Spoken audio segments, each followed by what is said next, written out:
గత 10 ఏళ్లుగా ఒక బొటిక్ ని రన్ చేస్తూ నెలకి ఇప్పుడు 2 లక్షల రూపాయల వరకు లాభాన్ని సంపాదిస్తున్నారు. అసలు ఆమె ఎలా సంపాదిస్తున్నారు, ఈ బిజినెస్ ఎలా స్టార్ట్ చేయాలి ఏంటో కూడా తన మాటలు అడిగి తెలుసుకునే ప్రయత్నం చేద్దాం. అయితే ఇవాళ మనము హైదరాబాద్ KPHB లో ఉన్నటువంటి హనీస్ డిజైనర్ స్టూడియో దగ్గర అయితే ఉన్నాము. సో ఈ రోజు మనతో దీని యొక్క ఫౌండర్ అండ్ CEO గోవర్ధని కొడవలి గారు ఉన్నారు. సో వారి మాటలు అడిగి తెలుసుకుందాం. ఈ యొక్క బిజినెస్ ని మినిమం లో స్టార్ట్ చేయాలంటే ఎంత ఇన్వెస్ట్మెంట్ అవుతుంది? యాక్చువల్ గా ఇంట్లో కూర్చొని లేడీస్ స్టార్ట్ చేయాలంటే 1 lakh తో స్టార్ట్ చేసుకోవచ్చా?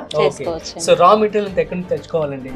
రా మెటీరియల్ అనేది ఏంటంటే మనం బల్క్ గా తీసుకొచ్చుకుంటే కనుక గుజరాత్, సూరత్, ముంబై అట్లా వెళ్ళొచ్చు. బట్ లేదు మనకు అంత బడ్జెట్ లో అవసరం లేదు, ఎప్పటికప్పుడు తీసుకొచ్చుకోవడం అంటే ఇక్కడ సరౌండింగ్ లో షాప్స్ లో తెచ్చుకోవచ్చు. ఎంత కాదనుకున్నా నెలకి మీరు 2 లక్షల లాభాన్ని సంపాదిస్తారండి కదా, ఎలా ఏంటి? ఎలా అంటే మనకి డిజైనర్ వేర్స్ ఉంటాయి కదండి అన్ని, అండ్ ఒక్కటే కాదు కదా నాది.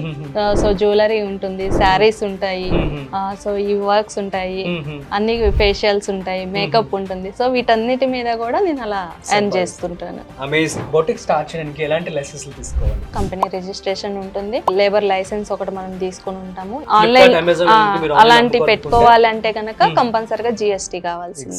మీరు ఆన్లైన్ సైట్స్ లో అప్లోడ్ చేస్తూ ఉంటారు? ప్రెసెంట్ ఇంకా అప్లై చేయలేదండి, చేయాలి. ఇలా మీ ప్రొడక్ట్స్ ని అమ్ముకోవాలనుకుంటే షాపిఫై లో రిజిస్ట్రేషన్ చేసుకుంటే మీరు చక్కగా మీ ప్రొడక్ట్స్ ని అమ్ముకోవచ్చు. అండ్ ఇంకొక విషయం, so how to list your products in Amazon, in Flipkart, Myntra అని చెప్పి ఒక సపరేట్ కోర్స్ అయితే ఫ్రీడమ్ యాప్ లో తయారు చేయడం జరిగింది. ఆ కోర్స్ మీకు కేవలం 399 రూపాయలకి రావడం జరుగుతుంది. So link is in description. So ఇప్పుడే వెళ్ళి తీసుకోండి.